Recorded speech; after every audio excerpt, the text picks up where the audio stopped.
Good evening. It is the middle of the week. You have made it to hump day. Appreciate you guys if you've been tuning in this entire time. Going to get into some educational things tonight because I know that you don't know how to use your passport. It's not something I just made up. I just realized based off of the conversations I'm having across multiple people. People, like I said, rich people, poor people, black people, white people. It just doesn't matter. There is no standardized way for you guys to learn how to use your passport. And people that do know how to use their passport, you'd be surprised the questions and things I get, especially when it comes down to relocation. Because so many people are overwhelmed. They're just like, well, the digital nomad visa is one of the biggest things that is in the room right now. So we talk about that, and we're going to get into some things not only about the visa process, how your passport works. We're going to talk about healthcare. That's important considering that even if you are a person that doesn't have any pre-existing conditions, the entire experience, even if you get a cold, how do you get better? How do you go about treating yourself? Going to urgent care, what does that look like? We're going to get into that as well as housing. Housing is something that is really important to talk about. So I want to jump in kind of high level, not get too far deep into all of the nuances, but at least give you some high level education on how you can utilize your passport and looking to move abroad. Because listen, if you go to the best schools in the country, high school, um, what is college, even graduate schools after that, you're not going to be given this process of how to go about moving abroad if you are an American and how your passport works unless you've actually utilized it. And so many of you guys already have a passport, but utilize it in a way where you aren't utilizing it in the way that you're thinking that you're about to utilize it. So when you go to Mexico or Jamaica or any of these places for vacation for a little bit, you're like, oh, I got a passport, I can use it. You don't realize that you are already entering into a visa process when you do so to some of these common places. So going to talk about those things. The process with the housing is definitely different than what our expectations are in the United States. And it's something that you guys need to know because these are foundational things. Yet I would say the uneducation that is going on in the United States, or wouldn't even say it's going on, it's just not even being covered, is something that we have to take a look at and decide how do we go about educating each other in a way where it's constructive. So if you want to make certain that you got your pen down, if you like to write things down, definitely do that. If you guys want to make sure that you recorded this so you can see this somewhere else, I don't know where you're watching this, but if you are not on YouTube, that's where all of the videos are. So go to YouTube, Black Expat Life in Colombia, if you are not there already. That is where you can see conversations like this, conversations we've had with other people as well. Make sure you are liking, sharing, following, and subscribing. It helps build the channel, helps us see and reach more people. It's so many people that are looking and typing in move abroad, but the resources that are coming up are, I would say, relatively lacking because they're not getting down to the nitty gritty, the things that you need. Yes, you need to know the best restaurants, and yes, you need to know the things to do and the places that you're looking at. Yeah, that's cool, but the normal stuff, how do I go about finding a house and what that looks like? If I get sick, what does that look like? Even thinking that you need to get a visa, a digital nomad visa, a residency before you even go and visit. These things aren't positioned from an education perspective. So that is what we will be covering tonight. Anybody that is new here, if you guys don't know, my name is RJ. I appreciate everybody for coming out as far as watching these videos because it is important for somebody as well as many other people to be able to give you something that is real regarding this move abroad process. I've been living abroad for the last 3 years in Medellin, Colombia, built community there with others. Gotten to a position where I've learned more Spanish, been able to communicate in ways that I've never thought about. But it all started because I had to do some educational thought processes and some things around this move abroad scenario so that I could prepare myself. And you guys, if you're at home right now and you're still in America, then you are doing the preparation. But your US passport, a lot of people don't know how it works. The conversations or questions that I get about that is, well, should I go about visas when I'm, haven't even moved there? Should I go about coming and looking to immediately purchase a property because I'm looking into the investor real estate visa? Well, there's so many nuances that go into these different visas before you get into what your passport gives you. And we're going to talk about that. But at least let's tell you about what your passport gives you because a lot of the places that you are going.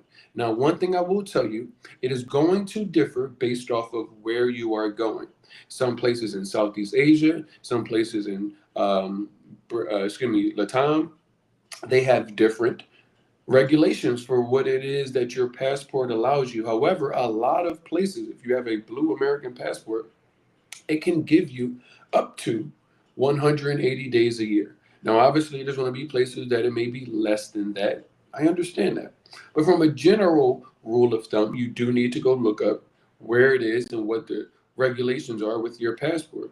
But you guys are so ingrained with the digital nomad visa and the visas and the residency process and not realizing that when you go get to a stamp, when you go on vacation in Jamaica and you get a stamp, that stamp gives you a certain amount of time. They stamp you in and stamp you out, right?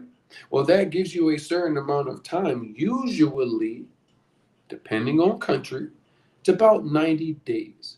That gives you 90 consecutive days. So if you came on January 1st and left on March 30th, give or take 90 days. That's 90 days that you would have. Whereas you have to get down to the nuances of what that 90 days is because that one passport stamp does give you 90 consecutive days. But if you happen to leave a week or 2 weeks after, well, guess what? That time stops. So you have a cumulative for the year in many places 180 days.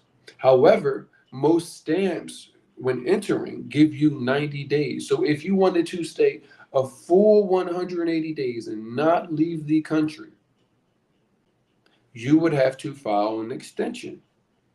Yes, it is a little bit of paperwork. It's not as much as a digital nomad visa or anything else, but it is a little bit of paperwork.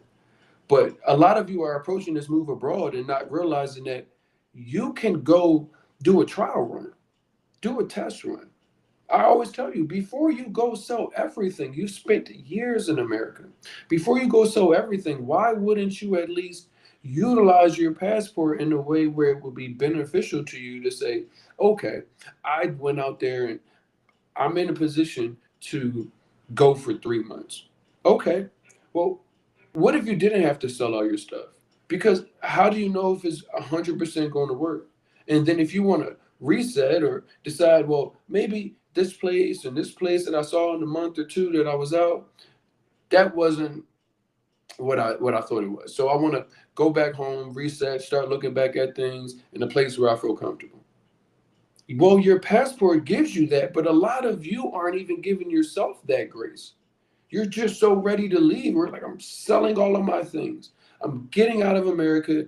I don't want to hear anybody to tell me anything different. I'm leaving. I did all my research and I'm ready to go. And I tell you, your research from America on a place that you're looking to go can only extend but so far. And 1 week, 10 days, 15 days is not a real litmus test on what your life is really going to be like there. You're going to get so overwhelmed, even with 15 days. You can be like, oh, well, 15 days seems like about enough time. Maybe, maybe not, because what happens once you spend enough time a period abroad, you realize that the thought process of going back is different.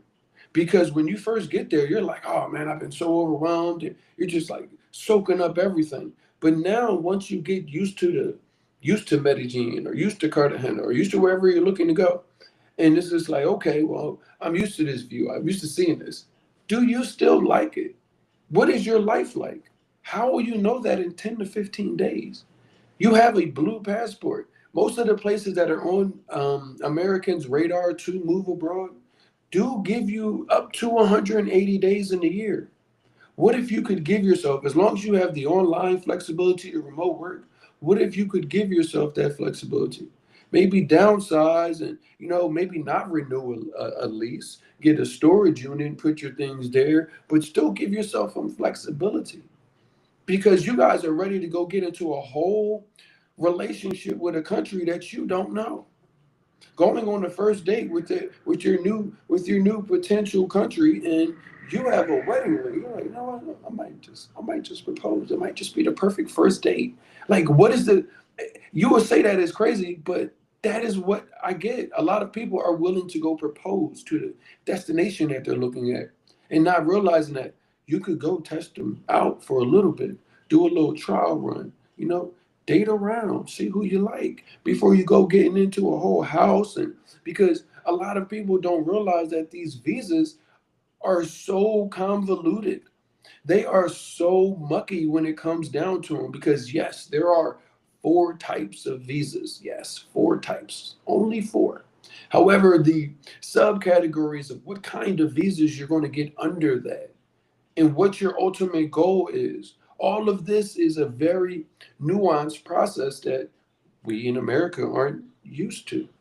We go from Philadelphia all the way to Los Angeles, cover 3,000 miles, and still in the United States. Whereas other people grow up in other places and can't go that far without running out of their country and into another country. Depending on what country, what place you are, these things are relative. So you have to look at them and understanding that yes, the world is big, and more people are seeing more of the world than you have been given privy to up until this time. So when looking at the visas, the first one we already kind of talked about is the tourist visa, your passport. What does that give you? I do not. People reach out to me from different places. I only can speak on how American passport works, and I'm not like an American passport specialist. However, most of the people that watch this are American.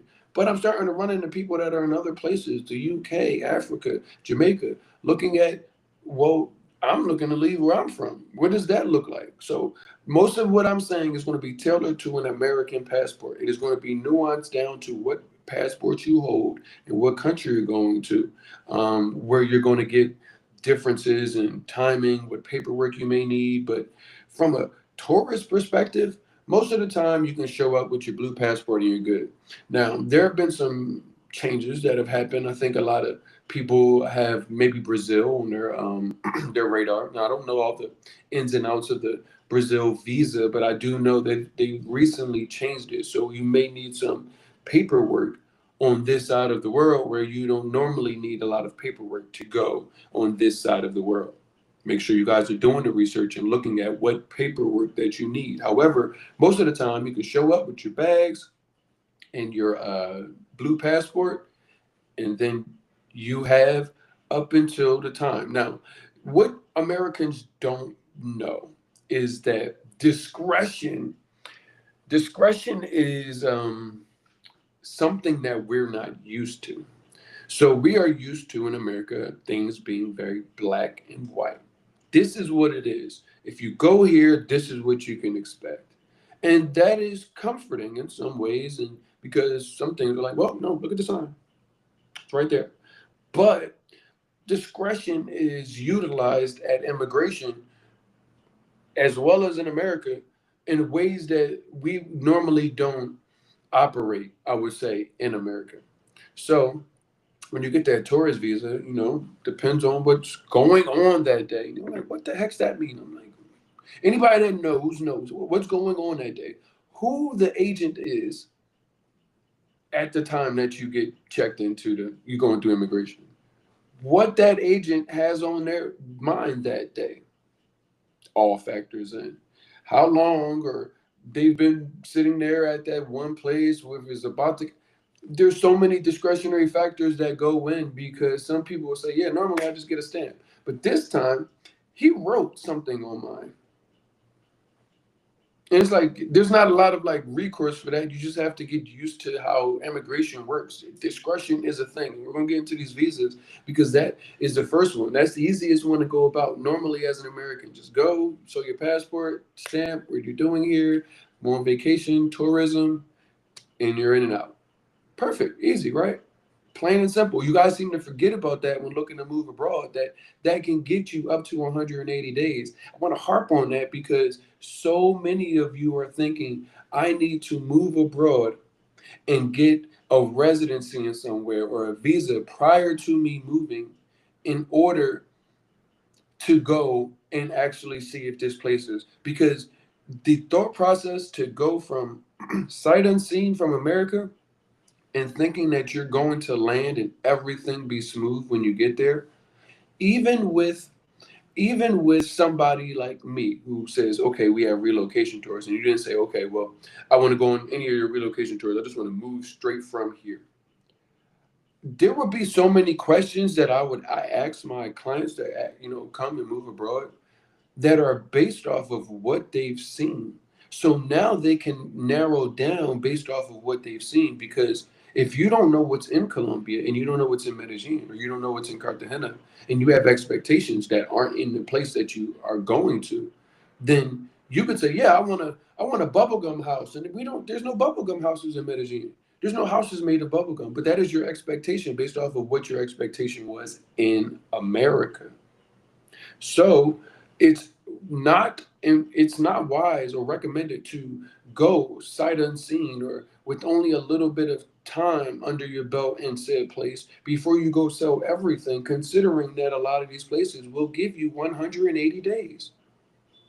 Because once you get there, you can get to know the neighborhoods, the community, what you will be doing on a Tuesday, where you would go play pickleball, where you would, whatever it is that fancies your heart. But you aren't going to know that in a very short amount of time. And I would say 180 days would give you plenty of time to get acclimated, feel it out, get an understanding of is this what I want?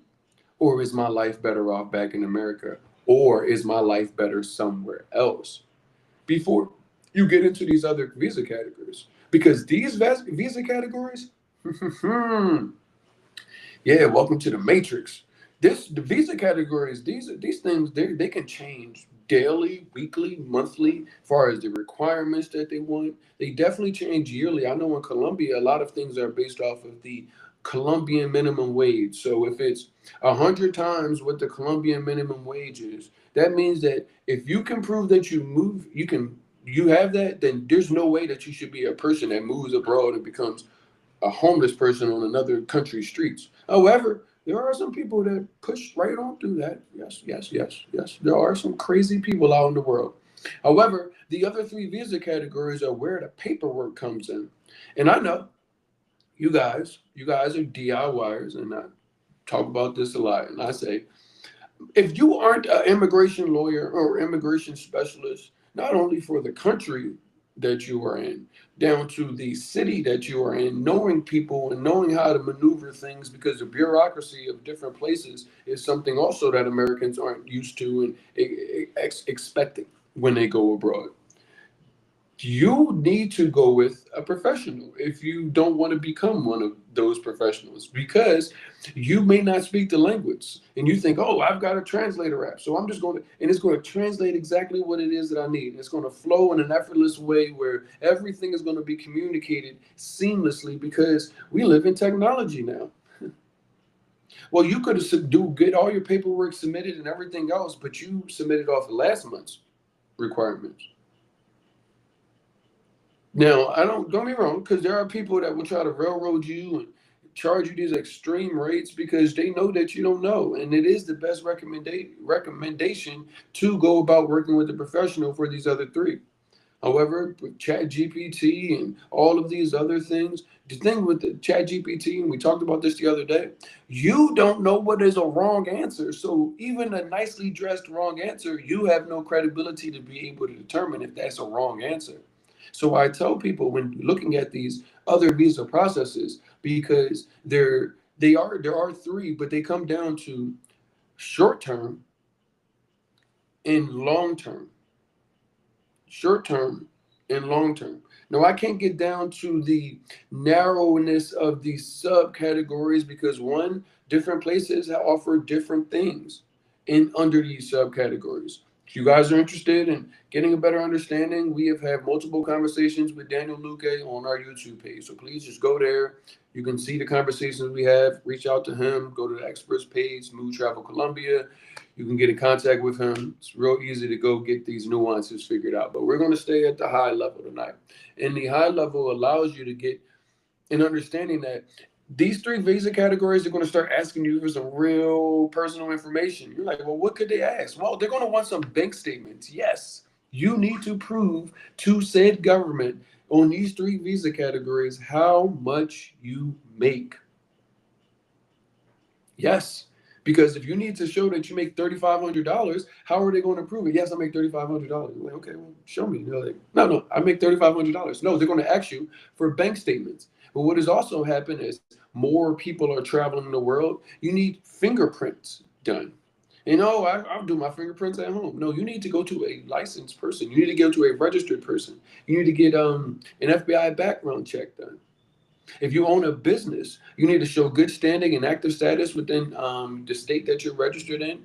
You also need to get certain business documents, and those business documents can't be in English if you are going in certain places. I know in Colombia, you have to get documents apostilled and translated, which runs up the bill on how much things cost. I remember when I first got here, I think I paid like $350 for one person for the digital nomad visa once I got settled and realized I really wanted to be here.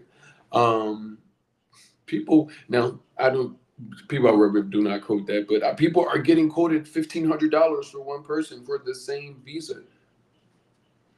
Things change. So when you talk about wanting to go do this, like it's going to take a number of different paperworks in order for you to get it. And yes, you can work on this in the United States, but once again, you're at a first date with a wedding ring. Why would you go and show? Can I see your bank statements? Like, what's the point of me seeing your bank statements, and what's the point of Colombia, Mexico, or anywhere seeing your bank statements before you know that you actually want to be there? Before you know where the neighborhoods are that you actually are going to in that city? How are you determining this stuff? I know. It's difficult, Alan.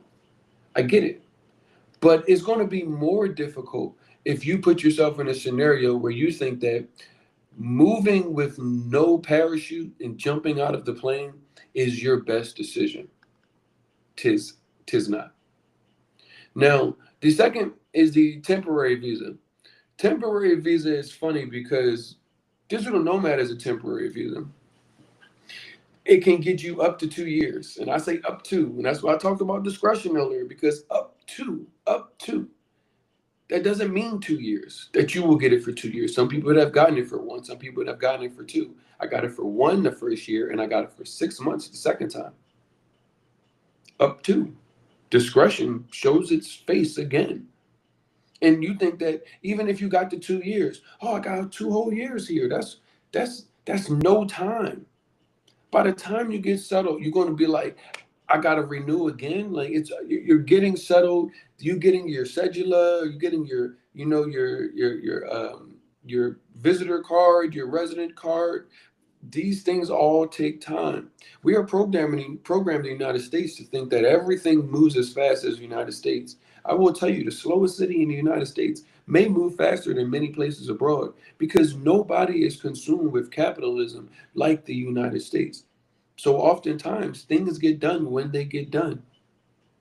Yes, you're going to need some patience. It's okay. You need to enjoy life. Sit there, woosah. But many times we don't get the opportunity to. But a temporary visa, it is temporary. It doesn't bring you towards any time accumulated there. It's not a fix for long-term living abroad. You will continuously have to renew, and then oftentimes you may have a max renewal under the subcategories of what the temporary visa could possibly run. This is important to know. We already talked about how much paperwork any of these other three outside of your passport you're going to need to run through costs and application costs, never mind certain getting documents, apostille, translated, FBI background check. But then you've got to get into the nuances of what these other ones are. Because this is abroad. This is not like isolated to Colombia. In a temporary situation, 2 years is not a lot of time. You like 5 years is not a lot of time. Well, maybe 5 years is all you need. But some of those visas are things that lead to possible staying as far as a resident accumulation of time. And a lot of people are saying, oh, well, I'm going to buy abroad. I get that a lot. I want to buy housing abroad. It's cheap. America, it's cheap. Depends. It depends. It could be cheap, depending on where you go. But if you are looking to purchase property abroad and do it under an investment visa, you need to research where you're going and how much it is the qualification for said investment visa. Because if it is $120,000 in 2025, one, you need cash. Many of these places do not offer financing. Now, if you are able to finance, good and go for you. However, many of these places do not. So now you need to go about having 120,000 in cash. But wait, if you are in a position to have to renew, because first 5 years gives you up to 5 years, but you need a cumulative of X amount of years, depending on the location, to be able to be qualified as a resident. Well, what happens, at least in Colombia, it is based off of the minimum wage. So if it is 100,000 times the minimum wage, well, the minimum wage in Colombia, unlike America, goes up every year. Yes, the third world country has a minimum wage where the minimum wage, one, allows you to have a roof over your head if you work for somebody, but two, increases with the cost of living. And this is often in many other countries that have been third world country labeled.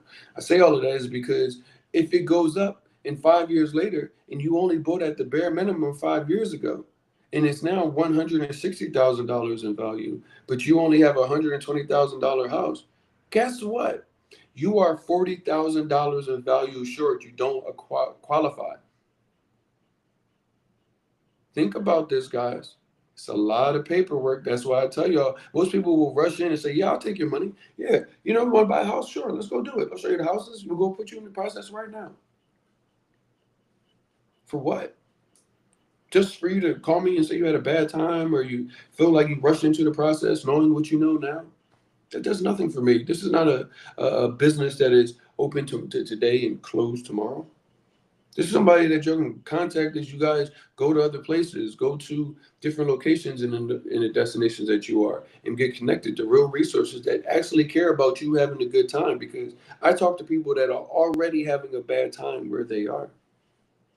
You guys don't realize that it's so many opportunities for you to have the time in life that you want. But knowing these things is where you start. Now, the two other visas are the migrant visa and the resident visa.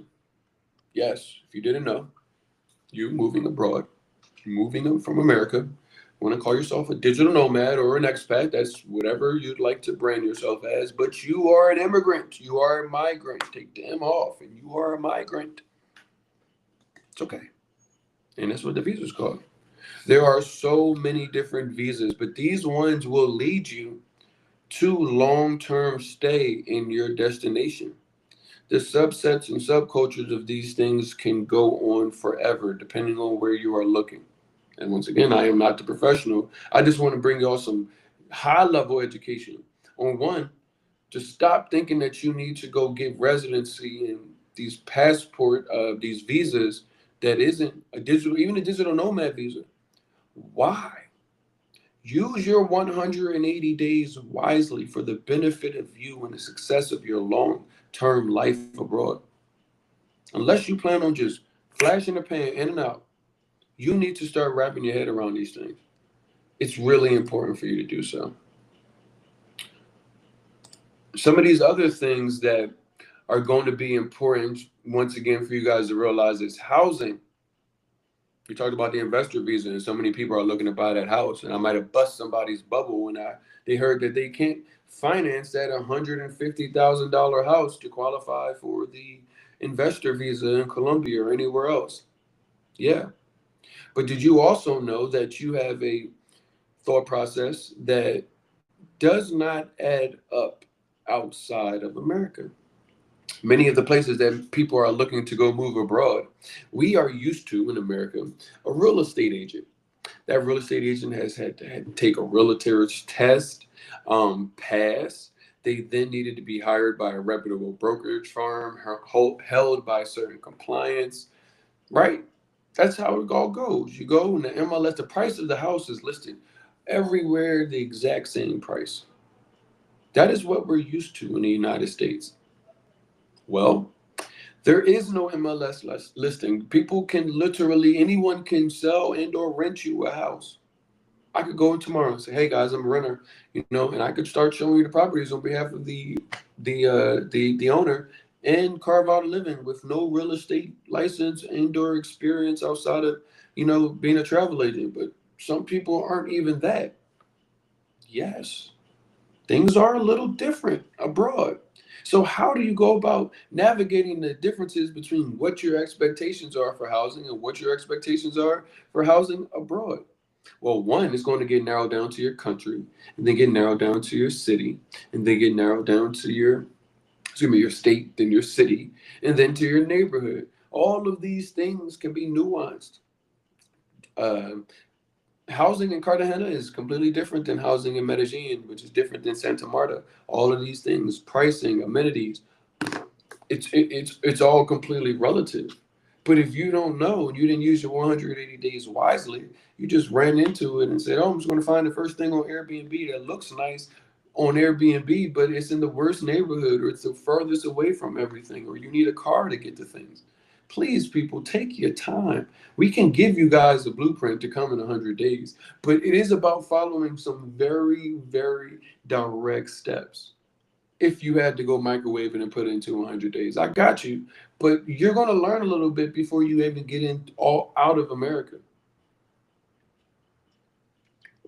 So many of you guys are in scenarios also where you're like, my credit is terrible. I don't even know what kind of housing I'm going to be able to afford overseas. I always tell them about America being a snow globe. But once you get out of that snow globe, nobody knows that you are don't pay bills on time. I guess that's what credit shows. I guess whatever. Sure.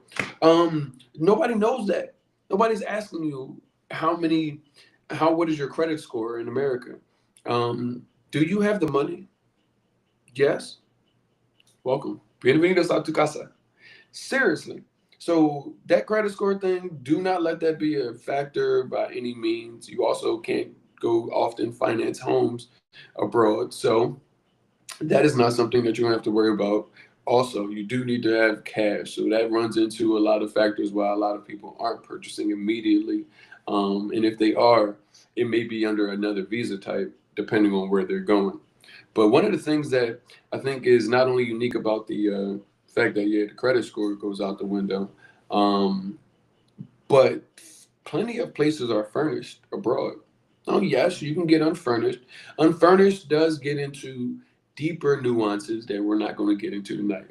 I would high level deeper nuances because unfurnished, you would need to probably sign a longer term lease.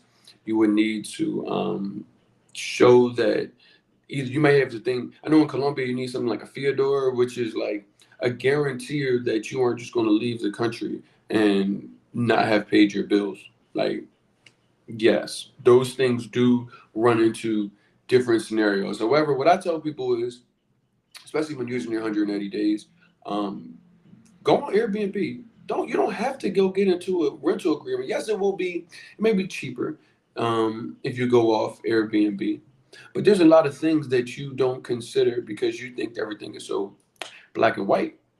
Things can be and things cannot be. But that is not at your discretion. That is the discretion of the country and as well as the world that you happen to live in. I say that is because you don't want to say, okay, well, I'm going to give 6 months and I'm going to give them a deposit plus first month.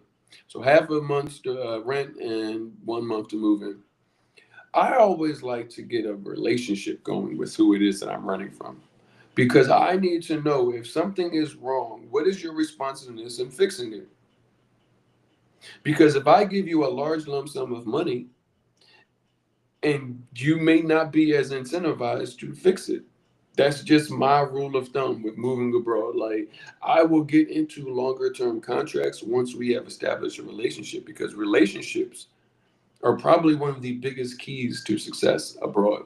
And once you determine that, yes, this person, if there's a problem in the house, these people get it fixed. This is done, this is taken care of in a timely manner. It's easy. I can get my rent to them easily. Like all of these things factor in before I go and say, yeah, I'm going to give these people a year's worth of rent up front. Because some people will come at you like, yeah, well, we'll take a year's worth of rent up front. Like even if it's $1,000 a month, to give somebody $12,000 at one time in the United States, Jeffrey dollars, I personally would shy away from it. Now, if you have to buy a house, that's a different process. But if you're renting, your safest bet is Airbnb before you get to know your owner. It's like taking your big brother with you on a date. Because that way you have a buffer in between you and the owner. That way, if something goes wrong, that you have some protection. Before you get to know this owner, the responsiveness, if they keep their place clean, or if it was already messed up, or things weren't never fixed, but they just look nice. Like these are all things that you need to look in because when you get into furnishings, not every house in Colombia, not every house in Mexico, not every house in Panama offers the same things. You guys come from different places, so you might have different amenities that are in your house that are not standard depending on where you're going. Air conditioning may not be standard in the place. I'm 6'3". A king size bed, it could be hard to come by. Washer, dryer, dishwasher, all things that can be relatively expensive. Multiple TVs, which you guys got scared about, and you're starting to see on the on your shows is import taxes and tariffs and fees. Yeah, electronics and appliances are more expensive than they are in the United States, or at least last time I lived in the United States. Coming abroad, even clothes are more expensive abroad than the Nike and more expensive because they've got higher import fees and taxes and tariffs that are on them. So these different amenities down to in your apartment, never mind, do you want a place with an elevator?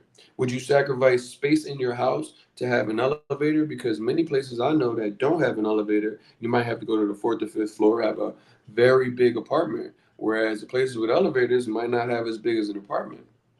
What matters to you?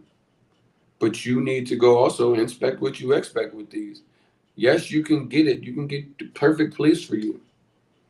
But you need to realize that you can't go into it with American expectations that, oh, this is just going to be there when I get there.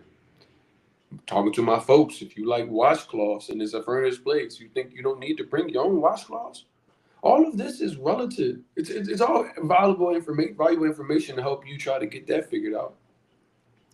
Do you want to get into a contract? I tell you guys, until you know the people, I wouldn't get into any paperwork. Yes, it may save you a couple $100 off the Airbnb fee, but the risk initially is not worth the reward, in my opinion, especially because things will automatically, especially coming like, I mean, even Mexico, it's probably going to be way cheaper than what you're paying in the United States. You could probably get everything all included for what you pay just for rent. So fully furnished, gym, pool in the place, and all the utilities. Maybe Mexico, I think you got to pay like electric, but these things are doable. You got to set your expectation. But if you are only a Airbnb surfer and you think that you're going to really get a good understanding of what this is going to look like for you long term, just going on your phone in America, looking and just packing and selling all your stuff, you aren't doing it the right way at all. You guys would be surprised too that the property market could be more expensive depending on where you're going than what you think it is. Now, you can get a beautiful spot. I saw something the other day. It was like $100,000 in Mexico for like a one bedroom or studio apartment that had like a view of the ocean or something. It's not bad. It's not bad. But also, you have to remember that your credit score being a non-factor is a good thing and a bad thing. Because if you have great credit, you're like, well, I can just finance it. It's like, no, it doesn't work like that. So you have to understand how the property market works. And the best thing I can tell people that are interested in purchasing property, there's a there's a twofold scenario that happens. The first fold is getting in contact with a trusted real estate brokerage firm. Trusted is the first word that I said though. Remember that. Because you can find, take the trusted off, and a brokerage real estate firm like that will actually help you and guide you through the process all the way from soup to nuts. But you should go with a trusted one, somebody that somebody has already vetted, somebody that's already worked with. Then they need to pair you with an immigration lawyer. One, if you're looking for the visa, obviously that is direct there, but there are some nuances from the banking perspective, from some legal matters that you want to have buttoned up, especially if you don't speak the language. How do you know somebody could be saying something directly in front of you and then you got to get tuned in? And you don't have somebody trusted in the room that is actually on your side, these things are important not to navigate blindly without.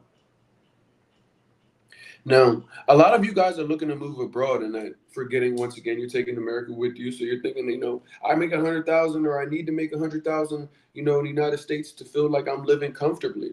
Pero things are just at a premium. America is a Gucci belt and a tank top. Like it's not who they say that it is. Everything there costs more and is of lower quality. Your best thing that America gave you is the ability to make American dollars as long as American dollars are in a position of favorable amongst other dollars globally, and to take it and see what it can actually do in places where things aren't priced just so you can finance somebody's boat or second or 15th house in Malibu. Like these things are realistic. They're charging you expensive rates for things that they're importing. Like strawberries in Colombia, you can get a kilo. That's 2.2 pounds for like 4,500 pesos, 5,000 pesos. So let's call that like $1.50. Whereas those same strawberries in Colombia get exported from Colombia to the United States and sold back to you for way less at a higher rate in your local Whole Foods. What if you weren't spending all your money on strawberries, bro, or the Whole Foods bill? Imagine what your quality of life would be like. I see so many people that get to move abroad and realize that they're having a $100,000 a year lifestyle on 50 or 40,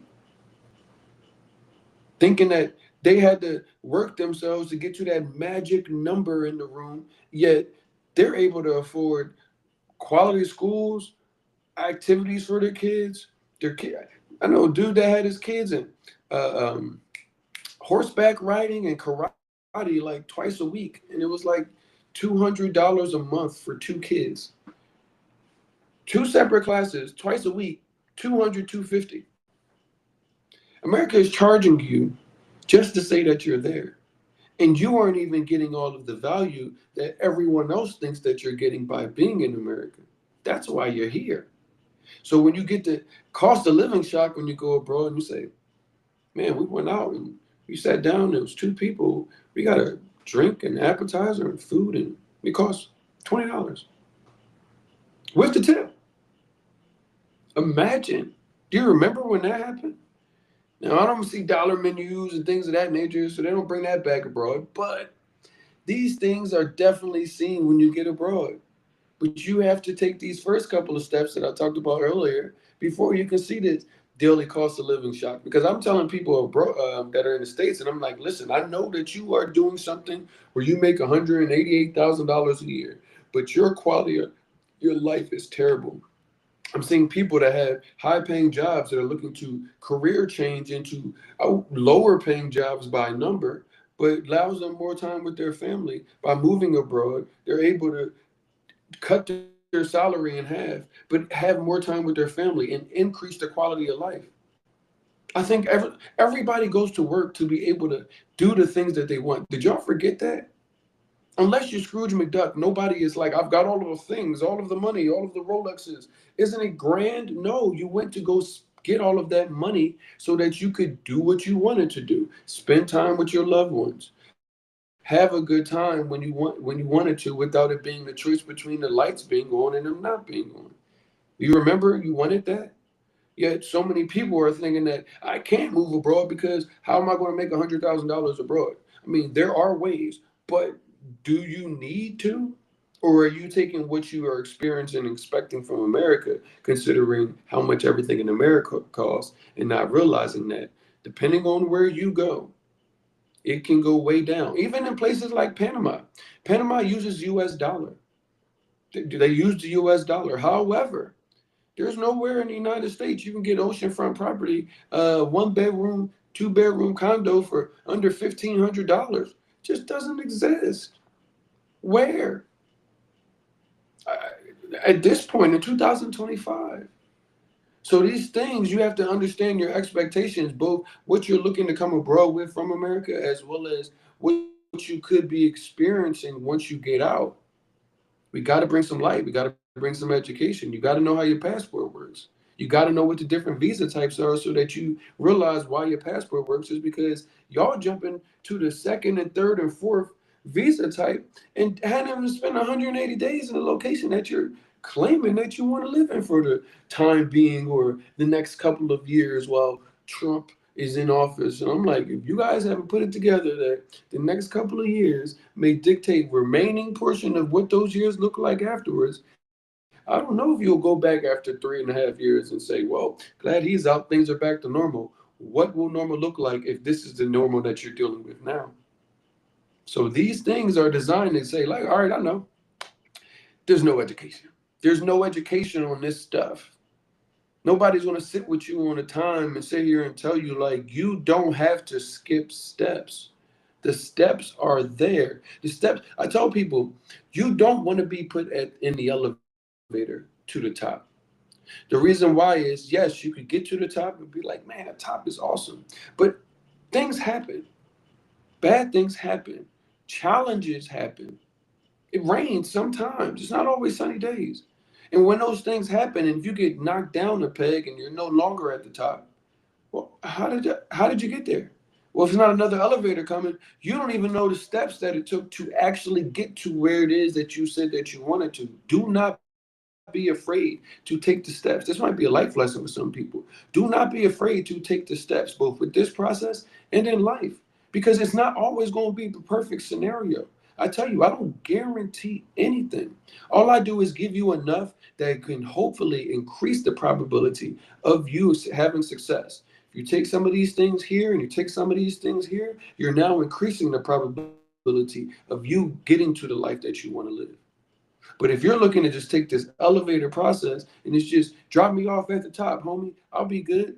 This is not going to work. There's so many different nuances that you need to get through in understanding where you are today, what it's going to take to get where you want to be, and then who you need to be once you are actually in location and how you get your life together from that perspective. So, understanding that you might not need to have a $100,000 a year job or a $80,000 a year job to move abroad, considering where you're going. Hey, what's up, bro? These things are important. You have to do the considerations for this. But the considerations, hopefully somebody will give you something, myself, tonight that'll give you something to go back to your own drawing board and put back onto the vision board and say, hey, like, I didn't have this on my radar. I need to look at this differently because if I get 180 days, why would I go and put all this paperwork in front of some people, let everybody in my business and know exactly how much I have and what things I spend my money on, because those are the things that they have to look at. Go and get an FBI background check and get your fingerprints done and submit that to another government. That is a lot. That is a lot to want to be in bed with, and you don't have to initially. You could do that. You could spend, realistically, you could spend 180 days in one country and then go spend the next 180 days in another country and never have to do any paperwork besides keep your passport active if you wanted to. You could spend 6 months January to June, and then from June to December, and never have to do anything but keep your passport and go. Oh, you might have to get an extension if you don't go anywhere in those 180 days. But that is a lot easier than FBI background check, apostille documents. These things are important, guys, to consider. Because when you get abroad, once you get there, you got to think, okay, well, what else may be different than what my expectations are? Because the healthcare piece is such a unique thing. You guys pay, let's say, you pay $300 a month for insurance, right? But when you get sick, or you need to go see a doctor, you need to go pay a copay, $35. You go to the urgent care, it might be $60, right? Then you go to the primary care doctor, and the doctor says you need to go to a specialist. Well, it's a specialist, so yes, it is covered by insurance. You need to make sure you go to somebody in network. But you also going to get another copay, and because it's a specialist, maybe that 35 is now like 70 or 50. Now, this is just 1 month that you had to go see two doctors. And now maybe somebody wrote you his prescription. And depending on what kind of healthcare you have, your prescription cost could be $5 for the pills. It could be $50, $150 for the month's supply. It depends on what it is that you have going on. I say that is because that's what you're used to. Even to going to the urgent care. You go into urgent care. I went to the doctor's the other time I was in the United States, and I was like, what's the point of me having an appointment at 8:30? Like, you get there early, you got your 8:30, people are already there. 8:30 comes, 8:30 goes, 9 o'clock comes, 9 o'clock goes, 9:30 comes. Now you're seeing a new wave of people. And it's like, I'm not spending my entire day in the doctor's office, yet you've given me no choice. Then when you go in there, you finally see the nurse, and the nurse comes in. Hey, how you doing? Fine. Get your blood pressure, get your blood, going to weigh you, do this all this fun stuff. And then next thing you know, you see the doctor. And the doctor spends about 5 minutes with you, but you have spent upwards of 2.5 hours outside of your house, probably early in the morning, or at least on time, taking off from work, trying to do these things that you need to do just to stay alive. And then they write you a nice little hefty bill on your way out. They draw blood. That wasn't the copay. It's like, oh, we should draw blood while you're here. Oh, but before you leave, I'll take this up there. Well, it's another $20 before you get out of here, sir. And I'm like, I got $20, but I'm like, what if you were like, you just went to the doctor to try to see, and they hit you for 70, 80, $90, and you've already paid insurance for the month. Now, pale that in comparison to what you may see when you get abroad. I'll give you even something down, not into a human. I had a dog, rest in peace, Nino Brown. Had a dog. Wasn't feeling well. Attitude was off. I could tell something was wrong. Like, you know, so found a doctor in Columbia, veterinarian. They were like, yeah, we'll come to the house. Okay. Came to the house. No, when they came to the house, I was like, well, how much is it going to cost for you to come to the house? Like, equivalent to like $30, $35. Like, So came to the house, start talking to the dog, giving him all types of love, everything. She asked us a couple questions. Dog needed an IV, was dehydrated, took his temperature, um, gave the dog an IV. Dog sitting there getting an IV drip. I go in my room because I'm working. She's still there. Come out. Maybe like 40 minutes later. The dog and her are sitting on the floor. She has an aromatherapy like mister, like just going up. She's got like some ambient sounds on. My dog's just sitting there with his eyes closed, and she's just rubbing his cheeks. And he's like, and I'm like, what is going on? Like, why are you? You've been here for 40 plus minutes. Why are you still here? I only gave you $35. And I was just like, there are so many things that you see where it's like, everybody asks me, living in Colombia, like, oh, well, how is it? You know, do you miss all the things that you have in the United States? And I'm like, no. I get everything that I have in the United States. It's just cheaper and more convenient, and it's actually more personable. I seen this dog get more care for a cheaper price in my house than it does cost me with no insurance, with no. This was out of pocket. Yet, and dog insurance costs $30 in the United States per month, depending on what kind of dog you have, and all of the extra things that you. If you guys have a pet, you are know what I'm talking about. Imagine a veterinarian coming to your house, giving your dog an IV drip, literally spending time with your dog, sitting there, giving them a massage, putting them in the perfect Zen-like state. I was sitting here like, I haven't been sick yet, but are they going to treat me like this? I'm hoping I'm getting the puppy treatment when I do get sick. And I did. I ended up getting sick one time. And I didn't get the puppy treatment. She didn't give me the massages or anything. But for $40, I was able to get a doctor to come to my house. They told me I could get x-rays in the house, um, blood work done in the house. These things were important to me, from being able to, one, go to English speaking doctors that were able to come to my house, not have to go out into the streets when you're sick, drive yourself to the pharmacist. Oh yeah, because when they wrote me a prescription, not only was it like $2, it wasn't something that I had to even leave my house. So many things are behind the red tape in the United States, things that can just basically help people, but you have to go from the primary care doctor to the specialist just to be able to get the prescription written. And then the prescription is going to be the designer brand, or even that's going to cost you $35 per pill at generic. Whereas the entire prescription you gave me for like having like it was like the flu or cold or something, it was like $1, and it was delivered. Yeah, I didn't have to go out and be inconvenienced. Even when I was able to, when our dog got old and had to put my dog down, that process was even crazy because normally you'd have to take an old sick dog to the PetSmart or somewhere, and that process and getting him in the car, seeing the look in his eyes. I was able to have my dog put down because he was in really bad shape. Like he was just bad. He was really old. He was like 14 years old, and he was a little tiny dog. But I say that is because the level of care that they showed that dog, the level of care when he was alive, the level of care that he had on his way out, the level of care that I have received in home or abroad, it is miles away from what it is that I just went home and dealt with this, and I was like, why am I been here for 2.5 hours just to get charged up to wazoo, and I already pay insurance monthly?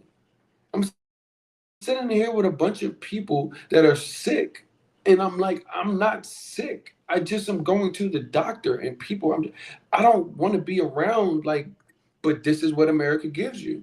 And people always say, well, what about the doctors abroad? Last time that somebody went to to somebody's house was probably Dr. Huxtable and Dr. Hibbert. It's probably the last time you seen a doctor go to somebody's house with a bag and say, "How can I help you?" Unless you are somebody that is rich and has millions of dollars and a doctor on call. Yeah, these things can be brought to you in a way where it doesn't cost you as nearly as much.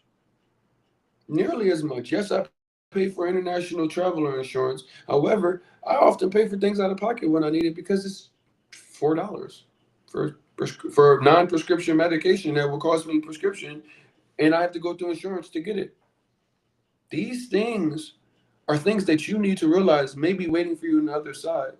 We talked about what you need to do before you leave, how to understand how your passport works, because so many of you guys are ready to take a leap, not realizing that you technically may have 180 days before you have to get in bed with the destination that you are looking at. You need to understand how these different visa types work. What is your long term goal? What is your short term goal? A digital nomad visa, you want to be there for 2 years, maybe 4 years max? Great, that's short term. You think 4 years is a long time? That is still technically short term. You want to live in said country, build a life, start a family, do whatever it is that you're looking to do. You may need to get into the other visa types. And then the subcategories are all nuanced down to the location that you're going to. These things are important. Understanding that you may not need to go have $100,000 a year job on paper to live the actual life that you want to live. Don't let that number keep you keep you in America, not realizing that things don't cost as much. You could have that and still have a better quality life than what $100,000 is affording you in the United States. Now, that is nuanced down to where it is that you are going with said remote work. But you need to realize that it has not been given to you from a real perspective. It's been this gray area of what the truth is and what the truth could be. But to understand that your value can change in the most positive way. You can completely shatter what you believe is the standard of life that you deserve to live. You can completely shatter whatever you have in your head right now. It could change all of the way. It could do a complete 180 and say, I now value things that are of substance. I now am able to wake up in the morning and go work out and go swimming in my own pool. Like, I didn't know that I needed that, but you found it.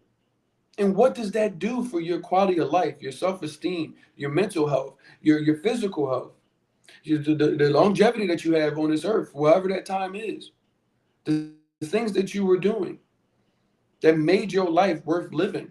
Many times, many Americans aren't doing anything that is actually making their life worth living. They're just gooding up and going at whatever it is that seems like the thing to do.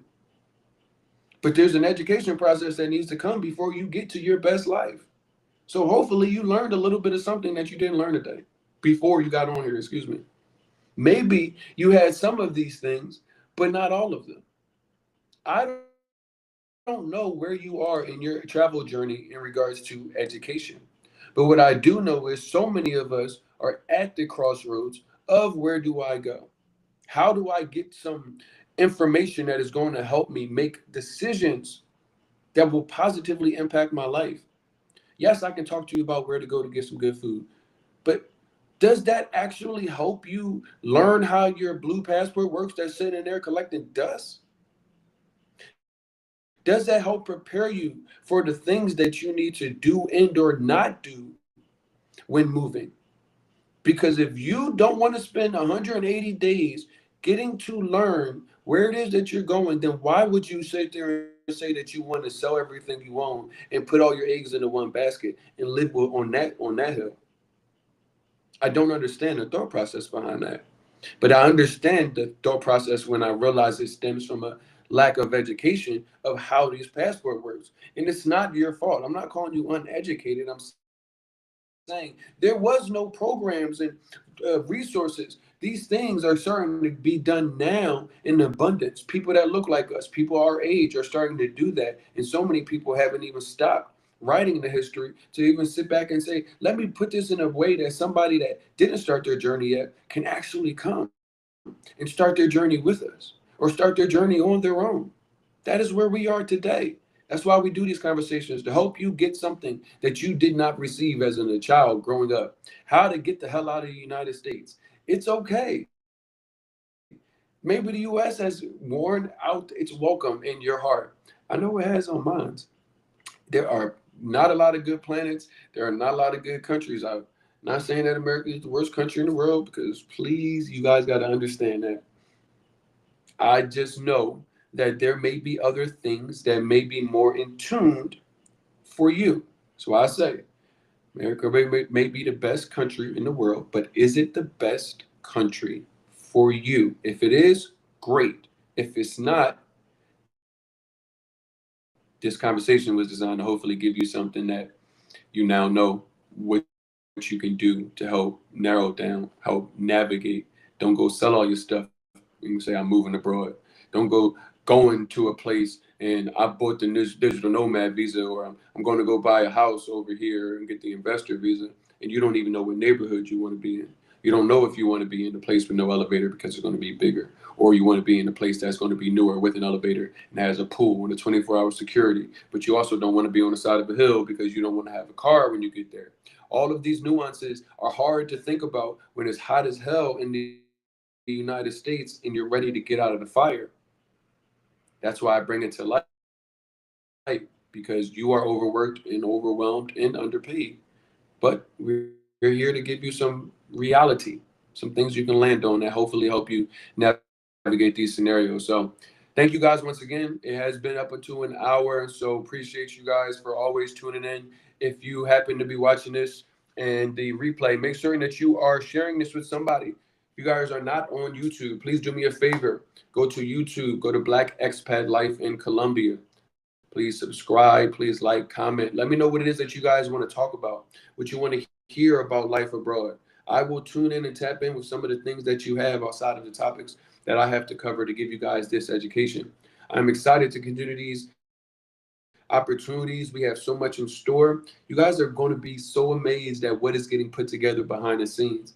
The community, the resources, the additional locations that are going to be available to you by coming through us, and not only listening, but getting access to resources from destination based as well as things that happen when you move abroad. Like I told you, you can go from $100,000 to $50,000 a year job, or even if you kept 100,000, but your lifestyle, it only costs you 50,000. What could you do extra with $50,000 a year? Maybe you could pay some student loans off. Maybe you could build the wealth that you could not build in the United States with ends barely meeting. Who knows? Possibilities are endless, but the only thing and the only way that you are going to see this is one, you guys go to Mood Travel Colombia. That's 2 O's in Mood, 2 O's in Colombia.com. MoodTravelColombia.com. You got free resources there. We have our virtual relocation conference coming up this weekend. We will be having a webinar that'll be free for you guys to tune in. I'm excited to continue to roll out this additional information to y'all. Y'all just make sure that you are sharing this with somebody that needs to hear this message. Thank you for tuning in, and hasta mañana.